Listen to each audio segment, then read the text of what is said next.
जय हिंद प्यारे साथियों। आज हम फिर से शुरुआत करते हैं अपने एक नए क्लास के साथ जो है। आज हम अपने क्वेश्चन की सीरीज में देखेंगे साउंड से जो है, साउंड का टॉपिक से क्वेश्चन देखेंगे। कैसे दोस्तों?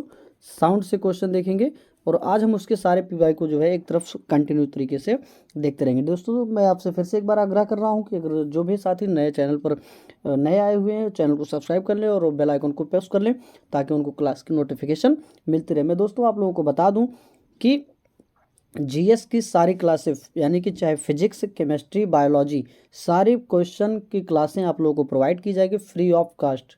जी ठीक, आपने बिल्कुल सुना सही से, फ्री ऑफ कास्ट। आप किसी भी वनडे एग्जाम जहाँ पे साइंस के, स्टैटिक्स के, जीएस के क्वेश्चन आते हैं, यानी कि हर क्वेश्चन में आते हैं, तो आप इसके लिए क्लास को जो है कर सकते हैं।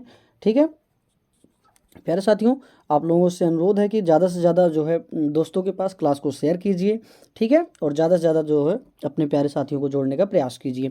ठीक है, चलिए हम क्लास की शुरुआत करते हैं बिना किसी की देरी करते हुए और पहले क्वेश्चन की शुरुआत करते हैं। तो पहला क्वेश्चन क्या कहता है हमारे यहाँ पे? पहला क्वेश्चन कह रहा है जो है, और सीधी बात नो बकवास। ठीक है, यही फंडा अपनाते हुए जो है क्वेश्चन को हम सीधा करते चले जाएंगे। ठीक है, क्योंकि चलिए क्वेश्चन पहला देखते हैं। आर्द्र वायु में ध्वनि का वेग शुष्क वायु की तुलना में अधिक होता है, क्योंकि आर्द्र वायु में क्या होती है? शुष्क वायु की तुलना में दाब कम होता है, शुष्क वायु की तुलना में घनत्व अधिक होता है, शुष्क वायु की तुलना में घनत्व कम होता है, या शुष्क वायु की तुलना में दाब अधिक होता है। तो इसका राइट आंसर क्या होगा? अगर किसी भी प्यारे साथी को अगर आंसर पता है तो आप कमेंट बॉक्स में कमेंट जरूर कर देंगे। ठीक है, करते चलेंगे। और आप लोग जो है क्लास के बाद एक कमेंट करना ना भूलिएगा। जितने भी लोग अगर क्लास देख रहे हैं तो कमेंट जरूर कर देंगे कि क्लास कैसी लग रही है, अच्छी लग रही है कि नहीं लग रही है। ठीक है, जिससे कि आप लोगों को जब कमेंट अच्छा आता रहेगा या आप लोग बताएंगे तो उसी अनुसार हम अपने क्वेश्चन को में जो है सुधार करते चलेंगे। ठीक है, पढ़ाने के तरीके में जो है। ठीक है, चलिए तो इसका राइट आंसर क्या हो जाएगा? ऑप्शन सी हो जाएगा, यानी कि शुष्क वायु की तुलना में घनत्व कम होता है। ठीक है, चलिए आगे बढ़ते हैं क्वेश्चन नंबर सेकंड की, जो कि बहुत ही मोस्ट इंपॉर्टेंट क्वेश्चन है, जो कि बार बार एग्जाम में रिपीटेड क्वेश्चन है। ठीक है, जहाँ पे हम स्टार बनाएंगे समझ लीजिए वो बहुत ही इंपॉर्टेंट क्वेश्चन है। तो हर्ट इकाई है, हर्ट किसकी इकाई है? तरंग की आवृत्ति की, तरंग दैर्ध्य की, तरंगों की तीव्रता की तरंगों की स्पष्टता की, तरंग की आवृत्ति। ठीक है, हर्ट जो इकाई है किसकी? तरंग की आवृत्ति की। क्वेश्चन नंबर सेकंड की बात करते हैं। क्वेश्चन नंबर सेकंड हमारा कह रहा है ध्वनि प्रदूषण की इकाई है। ये भी बहुत ही मोस्ट इंपॉर्टेंट क्वेश्चन है। ध्वनि प्रदूषण की इकाई क्या है? डेसिबल है। ठीक है, चलिए आगे बात करते हैं क्वेश्चन नंबर फोर्थ की। तो क्वेश्चन नंबर 4 हमारा क्या कह रहा है? डेसिबल क्या है? डेसिबल, अभी इसी के पहले आपने क्वेश्चन देखा तो डेसिबल किसका माप है? तो ध्वनि स्तर का एक माप है। ठीक है, चलिए आगे बात करते हैं क्वेश्चन नंबर 5 की। तो क्वेश्चन नंबर 5 कह रहा है 5, यानी क्वेश्चन नंबर 5 कह रहा है दिन के समय आवासीय क्षेत्र में शोर का अनुमत स्तर है। तो कितना है अनुमत स्तर? 55 डेसिबल के। ठीक है, चलिए आगे बात करते हैं क्वेश्चन नंबर 6 की। प्रस्रव्य तरंग की आवृत्ति होती है, तो प्रस्रव्य तरंग की आवृत्ति कितनी होती है? 20 किलो हर्ट्ज से ऊपर होती है प्रस्रव्य तरंग की आवृत्ति। ठीक है, चलिए आगे बात करते हैं क्वेश्चन नंबर 7 की, कि मनुष्य को ध्वनि कंपन की अनुभूति किस आवृत्ति सीमा में होती है? तो मनुष्य को ध्वनि कंपन की अनुभूति किस आवृत्ति सीमा में होती है? 0 से 5 हर्ट्ज तक, 6 से 10 हर्ट्ज तक, या 11 से 15 हर्ट्ज तक, या 20 से यानी कि 20,000 हर्ट्ज तक। तो कितना? 20 से 20,000 हर्ट्ज तक। ठीक है, यानी कि option D is right answer हो जाएगा। चलिए क्वेश्चन नंबर 8 की बात करते हैं। तरंगों की तीव्रता का अनुपात 25:9 है, तो इनके विस्तार का अनुपात, ये न्यूमेरिकल लगेगा। ठीक है, किसी दिन हम विविध प्रश्नावली जब हम करेंगे तो वहाँ पे सीधे न्यूमेरिकल के जितने भी क्वेश्चन हैं उनको हम आपको साथ में साथ करवाते चले जाएंगे। वहाँ पे आपको फार्मूला बता देंगे तो आप लोग इसका आंसर जरूर कर लेंगे। ठीक है, चलिए आगे बात करते हैं क्वेश्चन नंबर 9 की। 9 कह रहा प्राध्वनि विमान एक प्रघाती तरंग पैदा करता है, तो कौन से? ध्वनि बूम। ठीक है, ध्वनि बूम, यानी कि option D is right answer. 10 कह रहा है निम्नलिखित में से किसका ध्वनि के वेग पर कोई प्रभाव नहीं पड़ता? तो दाब का ध्वनि के वेग पर कोई प्रभाव नहीं पड़ता, तापमान का पड़ता है, आर्द्रता का भी पड़ता है, घनत्व का पड़ता है, लेकिन जो है दाब का कोई प्रभाव ध्वनि पर नहीं पड़ता। ठीक है, चलिए आगे बात करते हैं क्वेश्चन नंबर 11 की। ध्वनि नहीं गुजर सकती, ध्वनि किससे नहीं गुजर सकती? ध्वनि निर्वात से होकर नहीं गुजर सकती। ठीक है, क्वेश्चन नंबर 12 की बात करते हैं। निम्नलिखित में से ध्वनि सबसे तेज यात्रा करती है। तो ध्वनि सबसे तेज यात्रा किस में होती है, यानी कि ध्वनि सबसे ज़्यादा किससे होती है, वो होती है स्टील से होती है। ठीक है, उतना तेज ना तो वायु में होती है, ना तो निर्वात में ही होती है, ना तो जल में, लेकिन स्टील में जो है सबसे तेज जो है ध्वनि होती है। चलिए आगे बात करते हैं क्वेश्चन नंबर 13 की। 13 कह रहा है निम्नलिखित में से किस माध्यम में ध्वनि अपेक्षाकृत तेज चलती है। तो यहाँ पे जो ऑप्शन दिया गया देखिए, कार्बन डाइऑक्साइड, लोहे की छड़, भाप, पानी। तो इन चारों ऑप्शन में आपको बताना है कि किस माध्यम में ध्वनि सबसे तेज चलती है। तो लोहे की छड़ यानी कि जो लोहे की रॉड होगी उसमें जो है सबसे ज़्यादा वॉइस, चलने का मतलब होता है, बता रहा है यहाँ पे चलने का मतलब जो है वॉइस किससे ज़्यादा आती है। ठीक है, तो लोहे की छड़ यानी कि option B is right answer हो जाएगा। चलिए ऑप्शन नंबर 14 की बात करते हैं, और 14 कह रहा है ध्वनि का तारत्व किस पर निर्भर करता है। ध्वनि का तारत्व जो है आवृत्ति पर निर्भर करता है। चलिए आगे बात करते हैं क्वेश्चन नंबर 15 की। 15 कह रहा है वायु के तापमान में परिवर्तन से ध्वनि का निम्नलिखित में से कौन सा गुण प्रभावित होता है। तो आवृत्ति प्रभावित होता है, जो कि इंपॉर्टेंट क्वेश्चन है ये भी। चलिए आगे बात करते हैं क्वेश्चन नंबर 16 की। 16 कह रहा है कि शिकार परभक्षियों तथा बाधाओं का पता लगाने के लिए चमगादड़ अथवा डॉल्फिन किस परिघटना का प्रयोग करते हैं। तो शिकार परिभक्षीय या बाधाओं का पता लगाने के लिए चमगादड़ और डॉल्फिन किस परिघटना का प्रयोग करते हैं, प्रतिध्वनि निर्धारण का प्रयोग करते हैं। ठीक है, क्योंकि हम ध्वनि से रिलेटेड पर चैप्टर पढ़ रहे हैं, विस्पंद नहीं होगा, प्रतिध्वनि यानी कि ध्वनि का प्रतिकीर्णन नहीं होगा, ध्वनि का अपवर्तन नहीं होगा, लेकिन क्या होगा, प्रतिध्वनि का निर्धारण। Option D is right answer हो जाएगा। चलिए आगे बात करते हैं क्वेश्चन नंबर 17 की। 17 हमारा क्या कह रहा है, जब कंपन त्वरित द्विभुज मेज पर रखा जाता है तो तेज ध्वनि सुनाई देती है, इसका कारण क्या है। तो तेज ध्वनि सुनाई देने का कारण क्या होता है, प्रणोदित कंपन। ठीक है, चलिए आगे बात करते हैं क्वेश्चन नंबर 18 की। 18 क्या क्वेश्चन कह रहा है, ध्वनि तरंगों में निम्नलिखित में से कौन सी घटना घटित नहीं हो सकती। ध्वनि तरंगों में कौन सी घटना घटित नहीं हो सकती, ध्रुवण यानी कि पोलराइजेशन। ठीक है, ध्रुवण किस में होता है, ये होता है प्रकाश में। चलिए आगे बात करते हैं क्वेश्चन नंबर 19 की। तो 19 कह रहा है ध्वनि तरंगों को ध्रुवित नहीं किया जा सकता, क्योंकि ध्वनि तरंगों को ध्रुवित नहीं किया जा सकता क्योंकि यह अनुदैर्घ्य तरंगे होती हैं। चलिए आगे बात करते हैं क्वेश्चन नंबर 20 की। तो 20 कह रहा है गैस में ध्वनि का वेग निर्भर करता है। तो गैस में ध्वनि का वेग किस पर निर्भर करता है, गैस के घनत्व और प्रत्यास्थता पर। ठीक है, चलिए आगे बात करते हैं क्वेश्चन नंबर 21 की। 21 कह रहा है जब हम किसी ध्वनि को सुनते हैं तो उसके स्रोत की पहचान किसके द्वारा की जा सकती है। तो जब हम किसी ध्वनि को सुनते हैं तो उसके स्रोत की पहचान किसके द्वारा की जाती है, ध्वनि में उपस्थित ओवर टोन के द्वारा ही ध्वनि के स्रोत की पहचान की जाती है।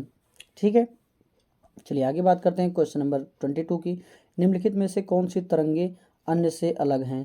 तो ध्वनि तरंगे अन्य से अलग हैं। ठीक है, चलिए आगे बात करते हैं क्वेश्चन नंबर 23 की।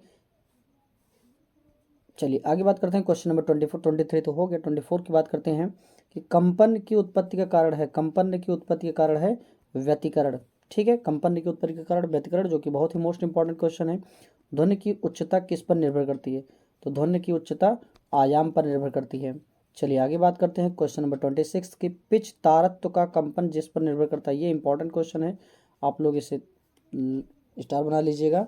तो पिच या तारत्व का कंपन किस पर जिस पर निर्भर करता है वह क्या है, आवृत्ति पर निर्भर करता है।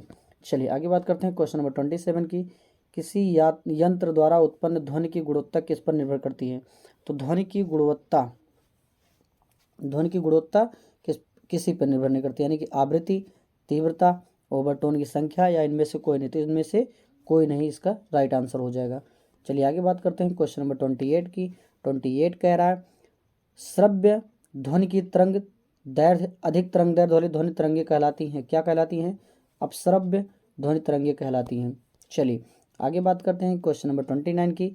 यदि वो ध्वनि वायु से जल में संचार करती है तो कौन सी मात्रा परिवर्तित नहीं होती। तो कौन सी मात्रा परिवर्तित नहीं होती, आवृत्ति। बाकी सब जैसे वेग, तरंग दैर्घ्य, आयाम, ये सब परिवर्तित हो जाती हैं, लेकिन आवृत्ति परिवर्तित नहीं होती। चलिए आगे बात करते हैं क्वेश्चन नंबर 30 की प्रस्रव्य ध्वनि तरंगों का पता लगाया जा सकता है। तो प्रस्रव्य ध्वनि तरंगों का पता लगाया किसके द्वारा पता लगाया जा सकता है? टेलीफोन द्वारा, कि हेब पद्धति द्वारा, कि कुंड ट्यूब द्वारा, कि क्विंकस या ट्यूब द्वारा। तो किसके द्वारा? कुंड ट्यूब द्वारा। ठीक है, प्रस्रव्य ध्वनि तरंगों को पता लगाया जा सकता है। चलिए आगे बात करते हैं क्वेश्चन नंबर 31 की।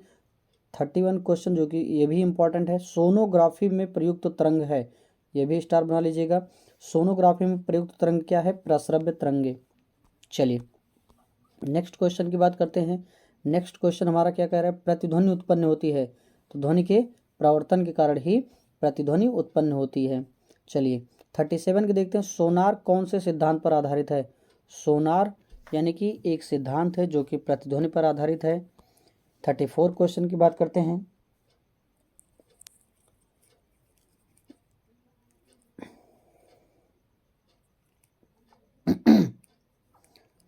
34 की बात करते हैं। 34 क्या कह रहा है? कंपन स्ट्रिंग के व्यवहार को क्या कह रहा है? 34 कह रहा है कंपन स्ट्रिंग के व्यवहार का अध्ययन करने के लिए किस युक्ति का प्रयोग किया जाता है? तो किस युक्ति का प्रयोग किया जाता है? कंपन स्ट्रिंग के व्यवहार का अध्ययन करने के लिए किस युक्ति का प्रयोग किया जाता है?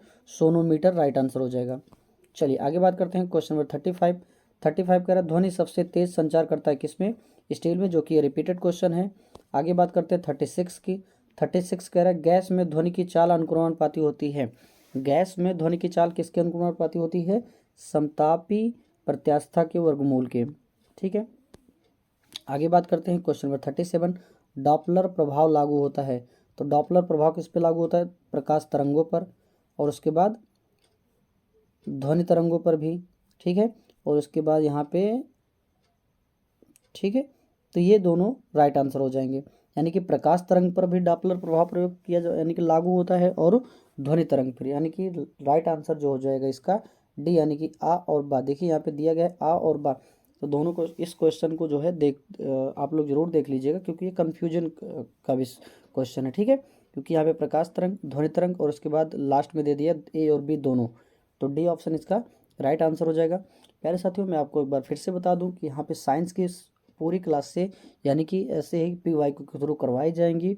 जितने भी साथी नए जुड़ रहे हैं, क्लास को ज़्यादा से ज़्यादा लोगों के पास शेयर कीजिए, और अगर चैनल पर नए हैं चैनल को सब्सक्राइब कर लें, और आप लोग किसी भी वनडे एग्ज़ाम के लिए इसे देख सकते हैं। ठीक है, आगे बात करते हैं क्वेश्चन नंबर 38 की। 38 कह रहा है निम्नलिखित में से कौन सा पशु प्राश्रव्य ध्वनि को सुन सकता है? कौन सा पशु प्राश्रव्य ध्वनि को सुन सकता है? चमगादड़। चलिए आगे बात करते हैं क्वेश्चन नंबर 39 की। 39 कह रहा है निमज्जित वस्तु का पता लगाने के लिए किस उपकरण का प्रयोग किया जाता है? निमज्जित वस्तु का पता लगाने के लिए सोनार का प्रयोग किया जाता है। ठीक है, चलिए 40 की क्वेश्चन की बात करते हैं। वायु में ध्वनि का वेग किसमें परिवर्तन के साथ परिवर्तित नहीं होता? तो वायु का दाब। 41 की बात करते हैं। आमतौर पर प्रस्रव्य ध्वनि तरंग की आवृत्ति होती है 20 किलो हर्ट्ज, जो कि अभी आप लोगों ने इसे पहले ही क्वेश्चन देखा, यानी कि पहले ये रिपीटेड क्वेश्चन हो चुका है यहाँ पे। आगे बात करते हैं क्वेश्चन नंबर 42 की। तो 42 कह रहा है वायु में ध्वनि का वेग क्या होता है? तापमान के घटने के साथ घटता है। ठीक है, इसका राइट आंसर हो जाएगा। 43 कह रहा है ध्वनि ऊर्जा को वैद्युत ऊर्जा में रूपांतरित करने के लिए प्रयुक्त युक्ति कहलाती है।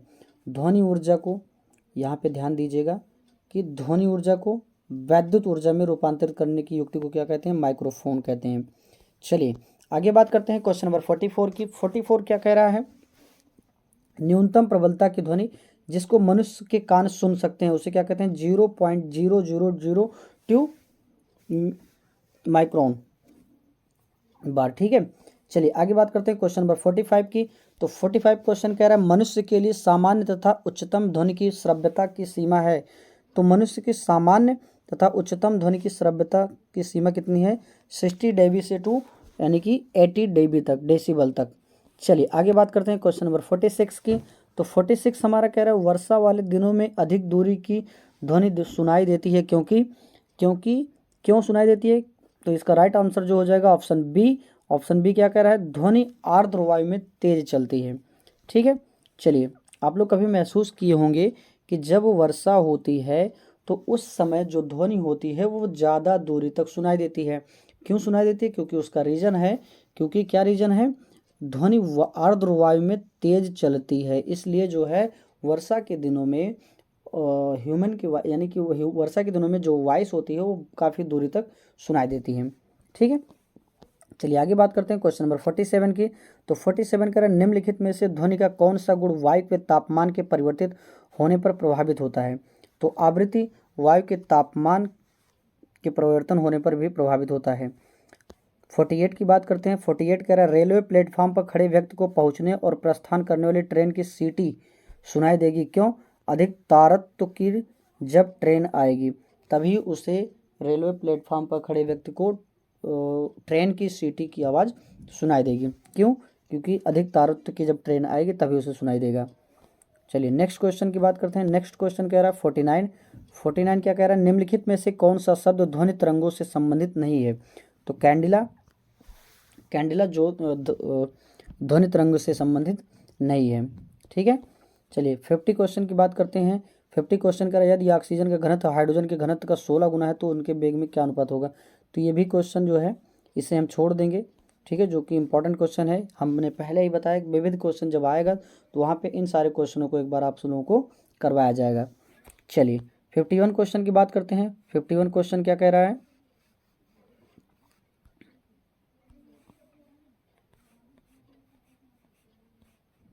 क्वेश्चन क्या कह रहा है ध्वनि ऊर्जा को विद्युत ऊर्जा में रूपांतरित किया जाता है माइक्रोफोन के द्वारा। रिपीटेड क्वेश्चन है, इंपॉर्टेंट क्वेश्चन भी है ये। ठीक है, इसलिए इसमें टाइम न लगाते हुए जल्दी चलेंगे। क्वेश्चन नंबर 52 की बात करते हैं। एक बम चांद पर विस्फोटित होता है, पृथ्वी पर उसकी ध्वनि सुनाई देगी, विस्फोट की ध्वनि सुनाई नहीं देगी। ठीक है, इसका राइट आंसर हो जाएगा। कह रहा है कि एक बम चांद पर विस्फोटित होता है, कोई बम जो है चांद पर विस्फोट किया जाता है तो क्या उसकी ध्वनि पृथ्वी पर सुनाई देगी। तो उसकी ध्वनि राइट आंसर हो जाएगा कि उसकी ध्वनि सुनाई नहीं देगी। ठीक है, चलिए आगे बात करते हैं क्वेश्चन नंबर 53 की। 53 कह रहा है चमगादड़ बाधाओं को महसूस कर लेते हैं क्योंकि वे उत्पन्न करते हैं प्राश्रव्य ध्वनि की तरंगें। ठीक है, 54 की बात करते हैं। 54 क्या कह रहे हैं संगीत नोट की गुणवत्ता निर्भर करती है उपस्थिति लयबद्ध पर। चलिए 55 की बात करते हैं। 55 क्या कह रहे हैं निम्नलिखित में से कौन सी इकाई ध्वनि की प्रबलता की कथित इकाई है। डेसिबल। तो कह रहा है यहाँ पे ध्वनि को किस में मापा जाता है। कह रहा है ये ध्वनि को किस में मापा जाता है, ध्वनि का मापक पूछ रहा है। तो यानी कि यूनिट, साउंड की यूनिट क्या है, डेसिबल। चलिए 56 की बात करते हैं। 56 कह रहा है हाइड्रोस्कोप एक यंत्र होता है जो परिवर्तन दर्शाता है पानी के नीचे की ध्वनि को। ठीक है, 57 कह रहा है कि ध्वनि की तीव्रता की एसआई इकाई क्या है। ध्वनि की तीव्रता की एसआई इकाई वाट प्रति वर्ग मीटर। ठीक है, ध्वनि की तीव्रता की एसआई इकाई क्या होती है, वाट प्रति वर्ग मीटर। ये भी जो कि इंपॉर्टेंट क्वेश्चन है और एग्जाम में रिपीटेड क्वेश्चन है। चलिए आगे बात करते हैं क्वेश्चन नंबर 58 की। 58 कह रहा है महिलाओं की आवाज़ तीक्ष्ण होती है क्योंकि महिला की आवाज़, आप लोगों ने कभी गेस किया होगा कि जो महिला की आवाज़ होती है और पुरुष की आवाज़ में उसमें बहुत ज़्यादा डिफरेंस होता है। क्यों होता है, वो आवृत्ति के कारण होता है। ठीक है, इसलिए महिलाओं की जो आवाज़ होती है वो बहुत तीक्ष्ण होती है। ठीक है, पुरुषों की आवाज़ की अपेक्षा। चलिए आगे बात करते हैं क्वेश्चन नंबर 59 की। अनुनाद श्रृंखला तंत्र के नियम के अध्ययन के लिए प्रयुक्त उपकरण है। तो सोनोमीटर अनुनाद श्रृंखला के तंत्र में प्रयुक्त होता है। चलिए 60 क्वेश्चन की बात करते हैं। द्रव यांत्रिकी में मैक नंबर 1 होगा यदि किसी वस्तु की चाल डॉट डॉट के बराबर होगी सूर्य की घूर्णन की गति के बराबर। Option C is right answer हो जाएगा। चलिए प्यारे साथी 61 की बात करते हैं। क्वेश्चन नंबर आवृत्ति की इकाई क्या है, ये भी रिपीटेड क्वेश्चन है। हर्ट्ज जो होता है, ठीक है, इंपॉर्टेंट है, देख लीजिएगा। 62 की बात करते हैं। हर्ट्ज से कम आवृत्ति की ध्वनि को कहते हैं अपश्रव्य ध्वनि। क्या कहते हैं, अपश्रव्य ध्वनि कहते हैं जब किसी की ध्वनि 20 हर्ट्ज से कम होती है, यानी कि उसकी आवृत्ति 20 हर्ट्ज से कम रहेगी तो उसे अपश्रव्य ध्वनि कहेंगे। चलिए आगे क्वेश्चन की बात करते हैं 63। तो 60 कह रहा है प्रतिध्वनि सुनाई देने के लिए न्यूनतम दूरी डॉट डॉट में क्या होती है। न्यूनतम दूरी कितनी होती है, 17 मीटर होती है। ठीक है, प्रतिध्वनि सुनाई देने के लिए न्यूनतम दूरी कितनी होनी चाहिए, 17 मीटर होनी चाहिए। चलिए क्वेश्चन नंबर 64 की बात करते हैं।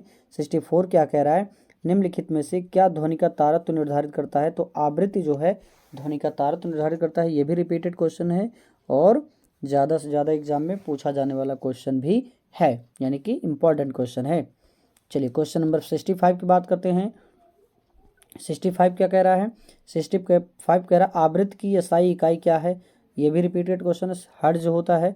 66 क्वेश्चन की बात करते हैं। 66 कह रहा है डायग्नोस्टिक अल्ट्रासाउंड का आविष्कार किसने किया था? ये इंपॉर्टेंट क्वेश्चन है, ठीक है, और एग्जाम में आने वाला क्वेश्चन भी। इयान डोनाल्ड ने जो है डायग्नोस्टिक अल्ट्रासाउंड का आविष्कार किया था। चलिए 67 की बात करते हैं। 67 कह रहा है ध्वनि की तीव्रता की एसआई इकाई क्या होगी? तो डेसिबल होती है। ध्वनि की तीव्रता क्या कह रहा है? ध्वनि की तीव्रता की इकाई क्या होती है? ध्वनि की तीव्रता की एसआई इकाई होती है डेसिबल, जो कि 67 यही जो कि लास्ट क्वेश्चन था, ठीक है। आप लोगों को दोस्तों वीडियो कैसे लगे कमेंट बॉक्स में कमेंट जरूर करेंगे और ज़्यादा से ज़्यादा लोगों के पास शेयर कर दीजिए, ठीक है। यहाँ पे आपको सारे क्वेश्चन जो है PYQ के थ्रू कराए जाएंगे, ठीक है। इसी तरह जो है आपकी क्लासें डेली समय तो 8:30 से ही चलता है, तो अभी वही क्लासें अभी 8:30 से ही रहेंगी, लेकिन जल्द ही क्लास आपकी 8 से करवाई जाएगी, ठीक है, कर दी जाएगी। बस ज़्यादा से ज़्यादा लोगों के पास आप लोग क्लास को शेयर कर दीजिएगा और जो भी चैनल पर नए हैं साथी वो चैनल को सब्सक्राइब कर लें, जिससे कि उनके जो है क्लास के नोटिफिकेशन मिलते रहे। तो बस आज के लिए इतना ही, मिलते हैं नेक्स्ट क्लास में। जय हिंद।